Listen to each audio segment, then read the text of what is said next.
Now, ever since Kyivan times, religion, in particular elite culture, had been inseparable. In keeping with the Byzantine tradition, the Orthodox Church of the Rus peoples had always been closely associated with the secular states under whose rule the Orthodox found themselves.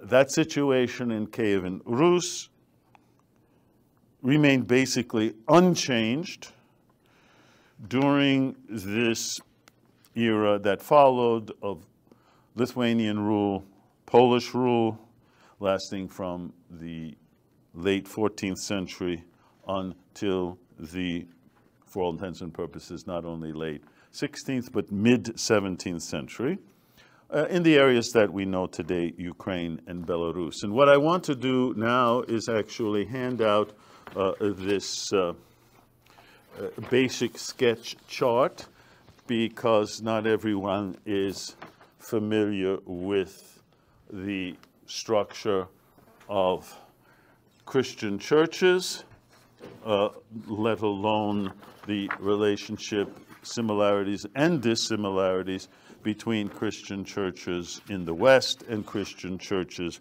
in the East. And so this chart will easily kind of show that compare and contrast.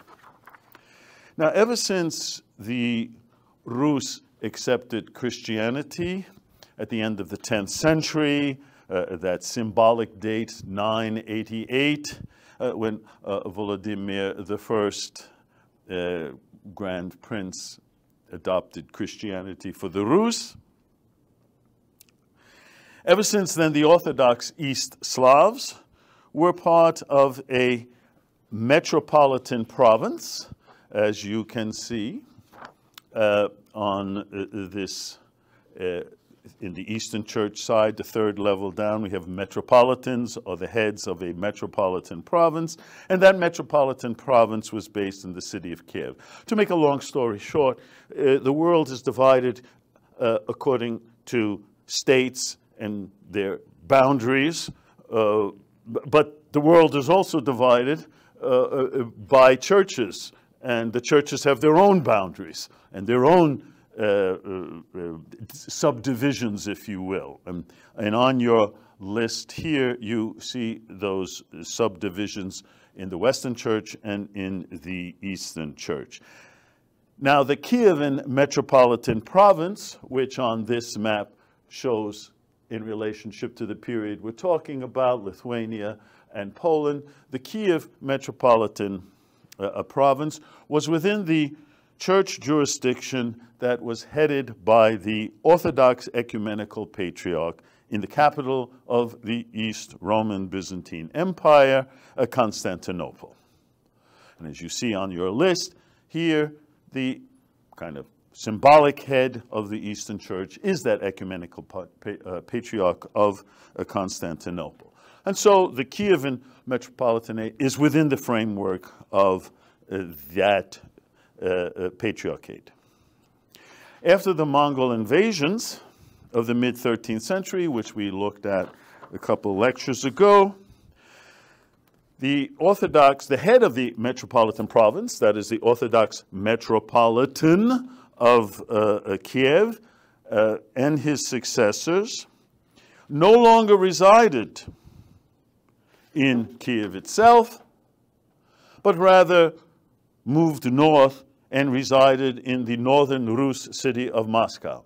Now, what's important to note here, in the religious world, you may have a name of a place, a region, a city that is part of your ecclesiastical title, but you don't necessarily have to reside in that city. You could be residing somewhere else. So the seat or the head of this particular subdivision within the church can be physically. So here we have the Metropolitan of Kiev, but resident in the northern Rus city of Moscow. When the Grand Duchy of Lithuania comes onto the scene, and it grows rapidly, as we've seen in the 13th and certainly 14th century, in the 1300s, and it came to control the western and southern Rus lands, as like modern-day Belarus and Ukraine. The Lithuanian rulers wanted that the head of the Orthodox Church be within the boundaries of their own Grand Duchy. And so they pushed for this. And after much lobbying, in 1458, the Orthodox Ecumenical Patriarch of Constantinople, the ultimate head of the Orthodox world, recognized the division of the Kyivan Metropolitanate into two separate jurisdictions. And each of them claimed the title and had the title of Metropolitan of Kiev and all Rus. One of them had its residence in Moscow, as I've already said, and now the other in Lithuania, in a town called Novorudok in Lithuanian, in Belarusian, because it's located in the present-day country of Belarus. Despite this improved jurisdictional status of now the quote-unquote Lithuanian Orthodox Metropolitanate of Kiev, or the Metropolitanate of Kiev in Lithuania, nonetheless, the Orthodox Church in Lithuania, former Rus lands, was now isolated from its brethren in the Orthodox faith. First of all, it was isolated from the head of the church itself, the Ecumenical Patriarch in Constantinople. Why? Because in 1453, Constantinople fell to the Ottomans. Pass this on to your colleague there. It fell to the Ottomans and was now under Islamic rule, and the status of the church declined rapidly. It didn't have the power and influence that it had up until then. It was also isolated from closer neighboring Moldavia, right next to the southern Rus lands, because it too had come under the rule of the Ottomans who were advancing into the Balkans. The result of this being cut off from the head of the church was a marked decline in Orthodox religious life in the Grand Duchy of Lithuania and then the Commonwealth of Poland and Lithuania. Moral levels declined, education declined. And as a result of this, there was a concern with this declining status of the church. And the Orthodox reacted to this in three ways. One was to just simply withdraw from the world. The world is bad anyway. You're preparing for the world after this world. And you withdraw into the realm of spirituality. And that led to the creation of a wide range of monasteries where individuals who wanted to serve only their faith and their God went into. So this was a period in the late 15th, 16th, and early 17th centuries where a whole host of monasteries were either rebuilt from Kyivan times or founded anew on Ukrainian lands. Aside from withdrawing, in a sense, not totally, some monasteries had schools, they had printing presses, which produced a wide variety of church books and religious literature. In fact, the most productive printing centers were at the Caves Monastery in Kyiv, that went back to early Kyivan medieval times, still exists today. And they were the focal point for a kind of cultural revival in the first half of the 17th century. Of even broader social significance was the role of monasteries as pilgrimage sites. The faithful went to monasteries, prayed to some icon, relics of saints. The result of that was the act of bringing together Orthodox adherents from various parts of the Rus world as they went on these pilgrimages, and not only the Rus world, but even beyond. And all of that helped to instill in them the sense of a common identity. They were all there because they were part of the Orthodox faithful world. It is important to remember that in this pre-national era, when religious affiliation was the most important thing for an individual, that's how most individuals identified themselves, this now identification with orthodoxy, helped by pilgrimages to monasteries, created a common bond among people who only much later were to develop separate Ukrainian, Belarusian, Russian, Moldavian, Romanian identities. So the role of monasteries. The second kind of Orthodox response to the decline in their church came from a small group of Orthodox Rus magnates. We spoke about them last time when we were looking at the social structure of Lithuania and then Poland.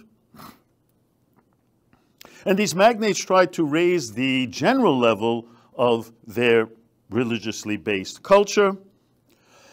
How did they do this? They did this through the establishment of schools and printing presses. And the most famous was on the estate of a man named Ostrowski, Konstantin Ostrowski.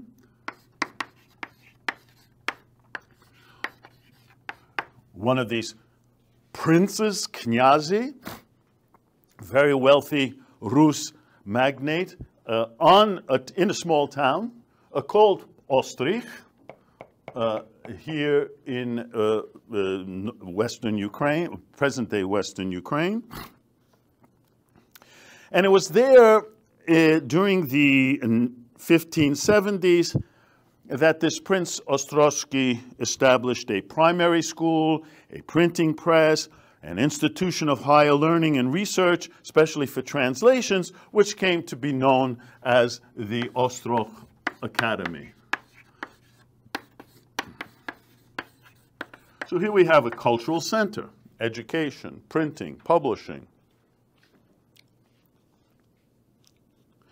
So that was the second option. Monasteries, work of the magnates and wealthy nobility.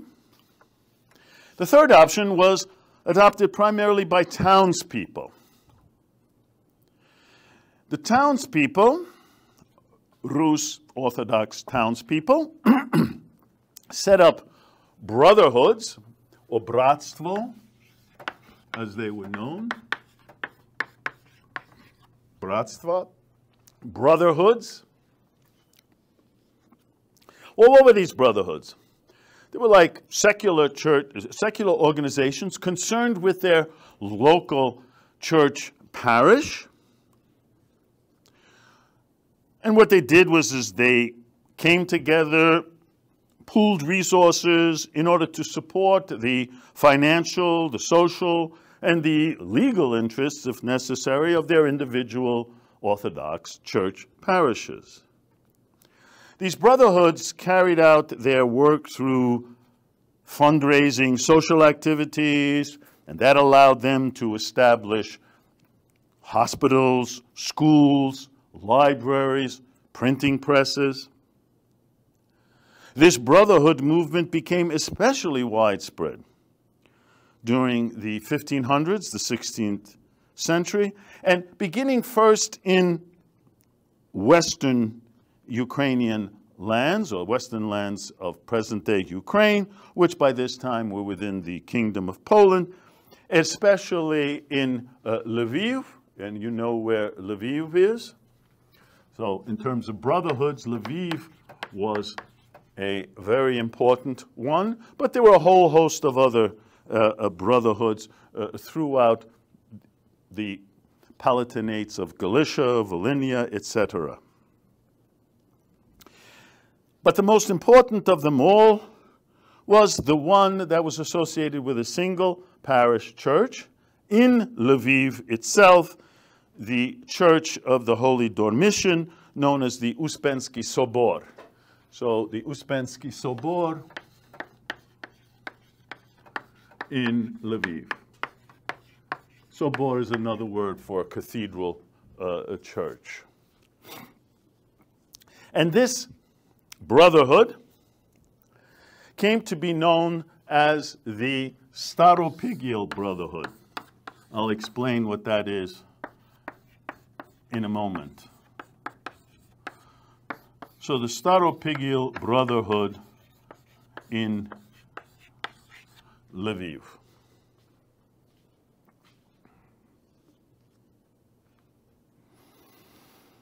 We're going to see how this became very important and directly involved in church politics at the highest level. Now, whereas these brotherhoods were to play an increasingly a positive role in promoting education and in preserving Slavonic culture of the Rus, and all of this was being done within a Latinate, Polish-oriented Roman Catholic environment, their role, that is the role of the brotherhoods as self-styled protectors of orthodoxy, was before long to bring them into conflict, first and foremost, with the hierarchy of their own church, as you can see on the right-hand side of your chart that I handed out. And that conflict was to have very great disrupting consequences, not only for the religious life of Rus lands in Ukraine and Belarus, but for its society as a whole. And we're going to have to look at that. But before we look at the specific situation of the Orthodox Rus Church, we have to step back for a moment and look at the general religious situation throughout 16th century Europe.